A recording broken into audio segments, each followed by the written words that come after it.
Hola, ¿qué tal? Sean muy bienvenidos a Reporte Climático. Mi nombre es Iván Carrillo y este es el espacio del noticiero científico y cultural iberoamericano enfocado en periodismo de soluciones para un mundo en constante cambio.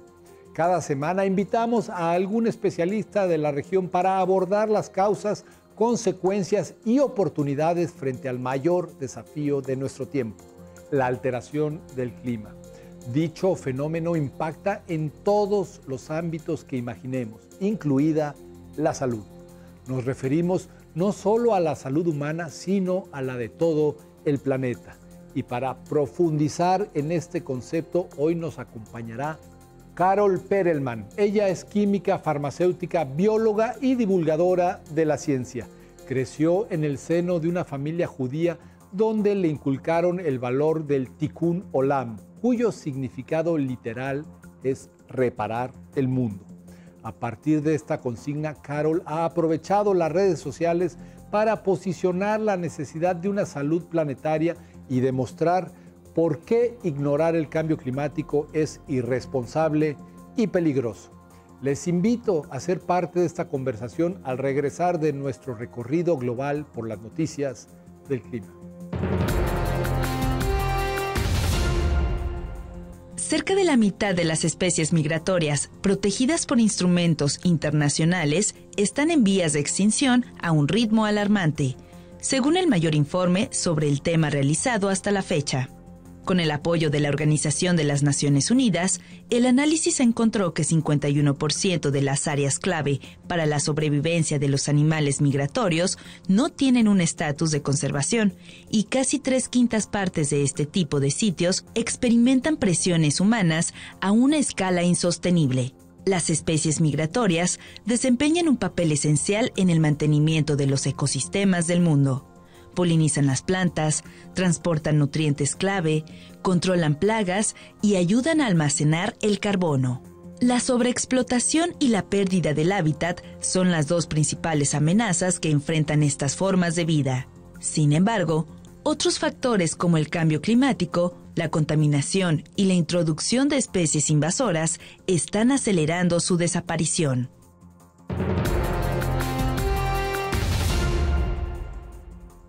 El calentamiento global está contribuyendo a la expansión del virus del Nilo Occidental, reveló un nuevo estudio publicado en Nature Communications. La infección se identificó por primera vez en humanos hace 87 años en Uganda y, aunque generalmente es asintomática, en algunas personas puede llegar a causar una enfermedad mortal del sistema nervioso.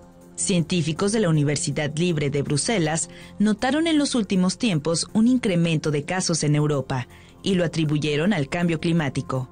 Para probar su hipótesis, estimaron el riesgo de circulación del virus en las condiciones reales y lo compararon con un modelo computacional donde se eliminó la alteración del clima como factor. Los resultados confirmaron que el cambio climático favorece el establecimiento del virus en el sureste europeo. También se descubrió que cada vez hay más gente expuesta al virus del Nilo Occidental, no solo por la creciente densidad poblacional, sino porque el calentamiento global impulsa su circulación.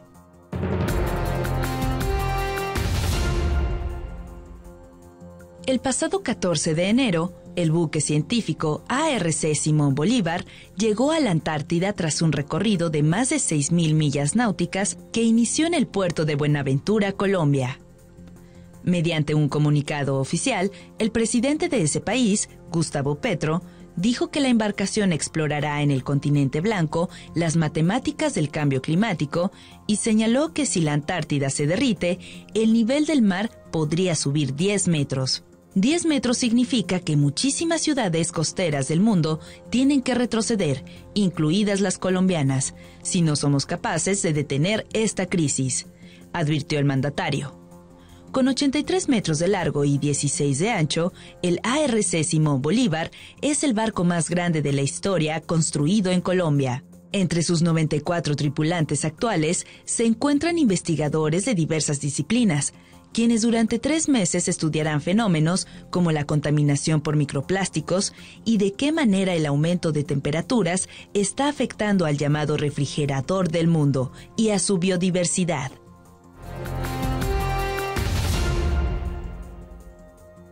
Antes, la salud solía definirse como la ausencia de afecciones o enfermedades.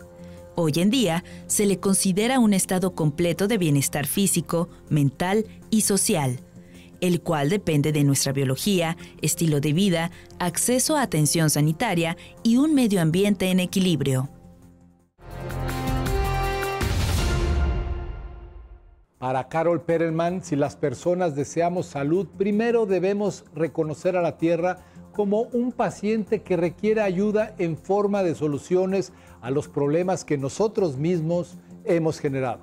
Cuando hablamos de salud, generalmente nos enfocamos en la salud humana, en nuestra salud. Incluso en 1948, cuando se funda la Organización Mundial de la Salud, define a la salud como este equilibrio o bienestar entre la salud física, la salud mental y la salud social, y no solamente la falta de una enfermedad, y esa definición sigue vigente.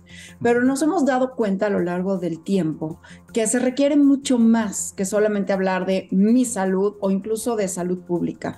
Estamos vinculados al planeta donde somos parte, ¿sí? Hay una relación íntima entre lo que sucede con nuestro planeta, incluso lo que sucede con los animales, con el ambiente, con los equilibrios de los ecosistemas y nuestra salud.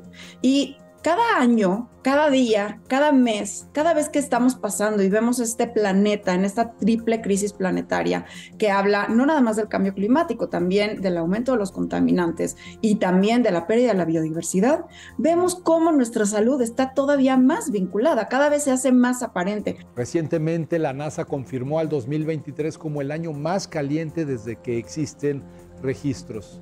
Veamos cuáles fueron algunas de las pérdidas atribuibles a los récords de temperatura durante ese periodo.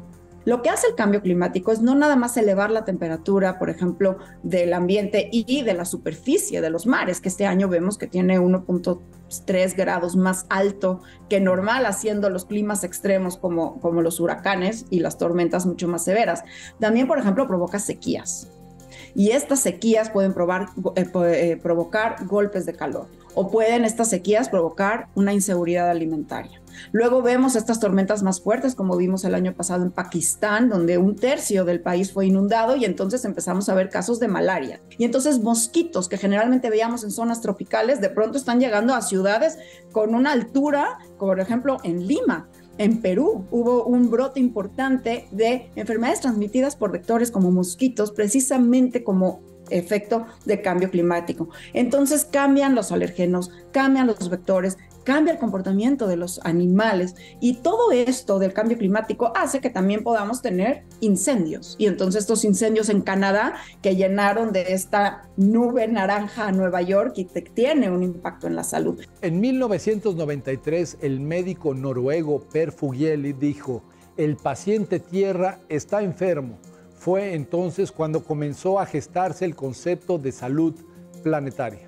Y bueno, esto fue en 1993 y no fue hasta muchos años después, por ahí de 2015, que la revista The Lancet lanza ya una comisión que se llama Planetary Health, salud planetaria. ¿Por qué? Porque la salud de nuestro planeta, de nuestra madre tierra, de nuestra casa común, sí tiene un impacto en la salud de los ecosistemas y también en la salud humana. La peor crisis en salud que tenemos hoy en el siglo XXI es la crisis climática.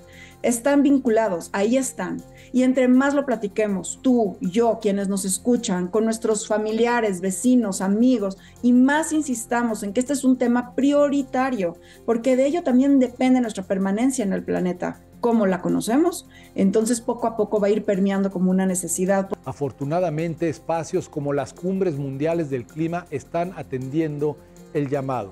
Por primera vez en la historia, la más reciente edición de tales reuniones destinó una jornada específica al tema. Finalmente ya se está reconociendo que hay un vínculo estrecho entre la crisis ambiental y la salud humana, y el 3 de diciembre fue el Health Day, el Día de la Salud, por primera vez en una COP, en una reunión por cambio climático, se habló de salud, hubieron ministros de salud y se llegaron a algunos acuerdos. Entonces ahí vamos en este avance, ahí vamos en este reconocimiento y hay evidencia todos los días de este vínculo tan estrecho. Hemos visto la cantidad de muertes asociadas a estas altas temperaturas, o cómo el cambio climático hace estos climas extremos y entonces vemos huracanes como Otis, ¿no? Que fue tan difícil de predecir con la devastación, y luego vemos cómo hay un aumento de casos de dengue a raíz de Otis. O vemos que hay 9 millones de muertes solamente este año por la contaminación ambiental. A continuación, Carol Perelman nos describe varios diagnósticos que pueden verse claramente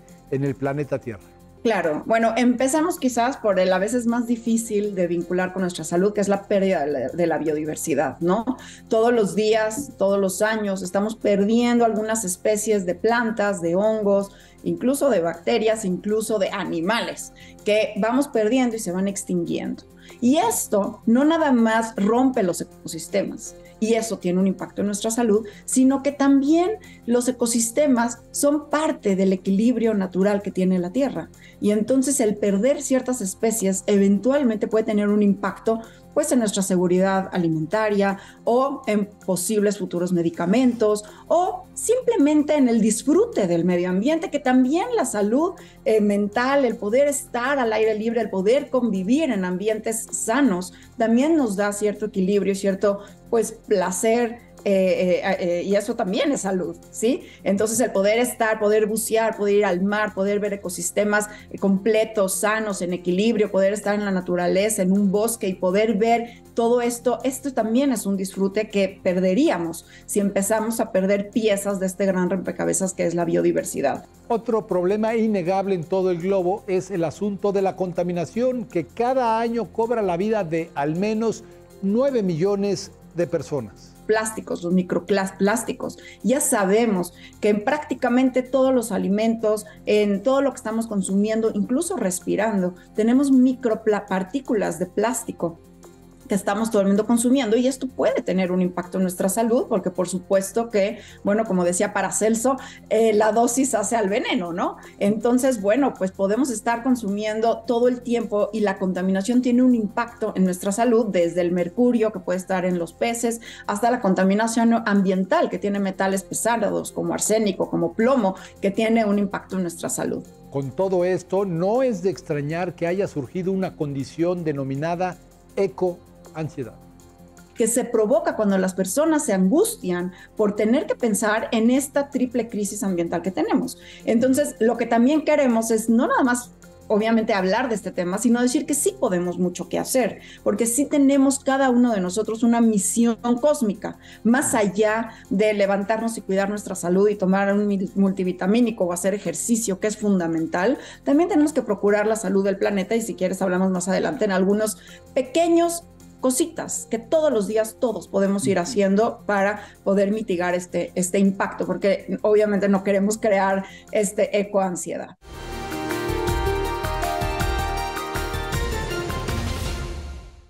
El concepto de salud planetaria promueve la búsqueda del máximo nivel de salud humana dentro de los límites naturales de la Tierra.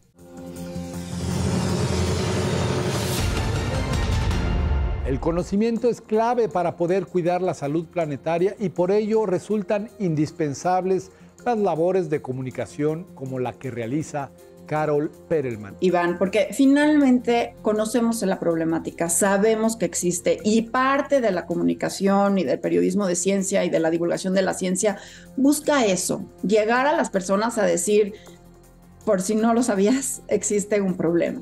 Pero también, por si no lo sabías, existe una solución. Y creo que aquí hay varios matices. Yo tengo 4 hijos, hago mi compra semanal de qué vamos a consumir en casa. Y bueno, depende mucho de mis decisiones, el impacto que mi hogar, que mi familia, la educación que doy a mis hijos puede tener en futuras generaciones y en futuras acciones, y también al día de hoy. Y ojo, los niños, las niñas, los jóvenes ya están integrados un poco con esta necesidad que tenemos todos de cuidar el agua, de cuidar el ambiente y de entender este vínculo tan estrecho que tenemos con el medio ambiente. Por ejemplo, un problema que depende en buena medida de los individuos y que podemos ayudar a resolver desde casa es el desecho de la comida. Consumo irresponsable. Tiramos un tercio de los alimentos que compramos, ya sea porque se echan a perder o porque cocinamos de más y se acaban tirando esas sobras. Entonces, por ejemplo, si me está escuchando alguien que hoy va a ir al supermercado, que iba a ir a comprar lo que van a consumir en casa, bueno, pensemos 2 veces cuánto es realmente lo que requerimos, porque todo eso trae detrás una cadena de suministro que está contaminando de transportes. Otra gran pregunta, por ejemplo, consumamos lo local. Lo que no tuvo que ser importado de a millones de kilómetros, contaminando y transatlánticos. ¿Por qué no compramos productos locales, productos de los agricultores? Yo vivo en la Ciudad de México, pues productos de Xochimilco, que están más cerca, que están mucho más vinculados con mi día a día. Hay públicos que están más sensibilizados con la problemática, pero también existen grupos con los que se debe insistir. Todos somos tomadores de decisiones. Quizás me encantaría que tú, que yo, que gente que tiene ya este chip podamos estar en las COPs tomando estas grandes decisiones impactando a millones de personas. Pues sí, tenemos que seguir poniendo el dedo en el renglón, tenemos que seguir pidiendo los que puedan tener esta voz, que nuestros tomadores de decisiones tomen en cuenta esto para mejorar nuestro medio ambiente, para tener una mejor garantía de una mejor calidad de vida en los años venideros, que nuestros sistemas de salud sean más resilientes y puedan entender que vienen diferentes retos como consecuencia del cambio climático y todos ir aprendiendo de cómo ser más resilientes en este entorno que pues es inevitable. Carol Perelman no baja la guardia porque conoce casos en los que la humanidad ha logrado revertir catástrofes. Cuando Mario Molina, hace algunos años, habló de la capa de ozono que se estaba destruyendo como efecto de los clorofluorocarbonos, sí hubo un compromiso mundial por reducir los anticongelantes que usábamos, por reducir los aerosoles que estaban dañando la capa de ozono, y hoy ya vemos la recuperación. Y vemos acciones hermosísimas donde comunidades que cuidan los ecosistemas se comprometen a cuidar sus espacios tanto marítimos como terrestres, entonces pueden recuperar las áreas. Entonces creo que tenemos mucho que hacer, Iván, desde nuestras trincheras, tanto en casa como en comunidades y por supuesto a nivel país, y como comunicadores y como periodistas de ciencia, transformar esta ecoansiedad, que ya es un término que psicólogos, psiquiatras están empezando a ver en consulta, transformarla en ecoacciones, en proactividad, en cosas positivas que podemos hacer con los vecinos, que podemos hacer en los colegios, siendo profesores, siendo alumnos, siendo líderes de comunidades. A lo largo del tiempo, esta comunicadora ha tenido que enfrentar obstáculos recurrentes que dificultan su trabajo, como el fenómeno del negacionismo. Desgraciadamente vivimos en una época donde las redes sociales, esta desinformación que se propaga como avalancha y estas teorías conspiratorias, y lo vivimos durante la pandemia de COVID-19, de cómo realmente estamos en una lucha constante de cuál es la verdad, ¿no?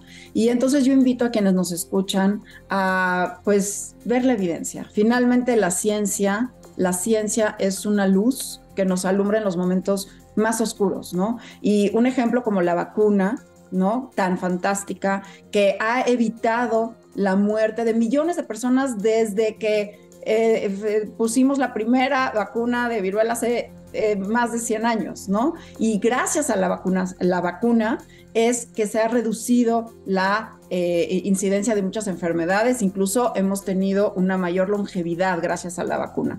Pero, Iván, la vacuna no está sola, porque la ciencia puede tener una extraordinaria vacuna, pero se requieren programas de vacunación para aplicar estas vacunas y que realmente tengan efecto. Y en tercer lugar, necesitamos a la población que salga de sus casas, se arremangue esta manga y vacune a ellos mismos y a sus hijos.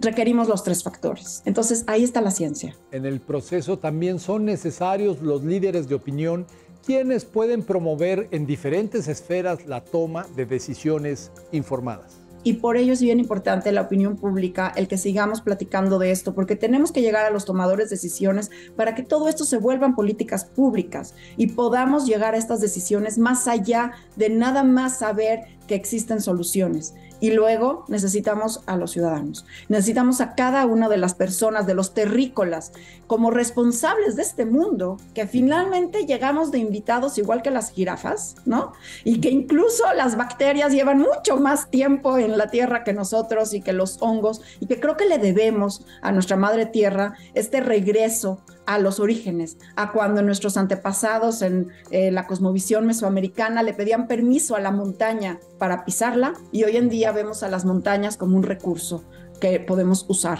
¿no? Entonces creo que tenemos que cambiar nuestro enfoque al ver al mundo que nos rodea, porque eso al final sí va a ser en beneficio propio. Carol Perelman pone en práctica todas estas reflexiones en el Jardín Weizmann de Ciencias, el primer museo de ciencias completamente al aire libre en México. Y un espacio como el Jardín Weizmann de Ciencias son museos al aire libre, que lo que hacen es a través de ciertas exposiciones, exhibiciones, que parecen juegos realmente. O sea, cuando llega un niño a un espacio abierto, sin techo, y ve juegos que realmente son exhibiciones de museos, pero parecen juegos, interactúa con ellos, y lo que va haciendo es comprobando ciertos principios de física, matemáticas, química, biología, que a lo mejor ya aprendió en el colegio, ¿no? En un entorno formal de aprendizaje, y que ahora está reforzando en estos espacios no formales de ciencia, que son los museos, y donde puede ir de forma divertida, de forma muy lúdica, comprobando todos estos principios. Su propósito como directora de dicho espacio es fomentar el pensamiento crítico y científico desde etapas tempranas. La relación entre una causa y un efecto, la comprobación de una idea, y entonces también hacer abstracto el conocimiento, no nada más concreto, como lo puede ser una palanca, como lo puede ser uno de los juegos que tenemos, una de estas exposiciones que tenemos, sino ir abstrayendo el conocimiento para fomentar el pensamiento, que realmente es una de las grandes herramientas que hemos olvidado fomentar en nuestros sistemas de educación, a pensar. Yo siempre digo que los niños desde chiquitos son científicos. Desde chiquitos los niños saben pensar, saben cuestionar, y la curiosidad es el motor del avance de la sociedad. La curiosidad es el motor, es el gran motor de la ciencia. Esta incertidumbre que nos fascinan a los científicos, desgraciadamente como adultos la despreciamos, nos choca la incertidumbre, pero debiéramos abrazar la incertidumbre, porque gracias a la incertidumbre, gracias a las preguntas, es como podemos avanzar. Pero además de inspirar a las infancias, nuestra entrevistada busca incidir en otros actores de los que también depende el futuro. No todos tenemos que ser científicos, pero todos tenemos que saber pensar. Quizás una de las herramientas que más se nos olvida y que más necesitamos hoy en día en nuestros tomadores de decisiones, en nuestros profesionales, en nuestros niños, niñas, jóvenes, a ser críticos, a ser propositivos. Desgraciadamente hay muchos intereses encontrados, ¿no? Y estos tomadores de decisiones, que pueden ser nuestros gobernantes, que pueden ser los que hacen las políticas, que pueden ser nuestros representantes, pues tienen intereses que muchas veces no se alinean necesariamente con esto que estamos platicando, ¿no? De ayudar a cuidar nuestra salud a través de cuidar la salud de nuestro planeta, la salud de los animales, de la salud de los ecosistemas. Pero también estos tomadores de decisiones son personas, y también estos tomadores de decisiones tienen hijos y tienen familias y tienen padres, y sufren estas consecuencias. Y entonces, entre más hablemos de esto, entre estas narrativas más se hagan comunes y se hagan una narrativa conjunta, es como poco a poco podemos ir permeando en esta necesidad. Esto fue Reporte Climático, periodismo de soluciones para un mundo en constante cambio. Se despide de ustedes Iván Carrillo. Muchas gracias por habernos acompañado y hasta la próxima.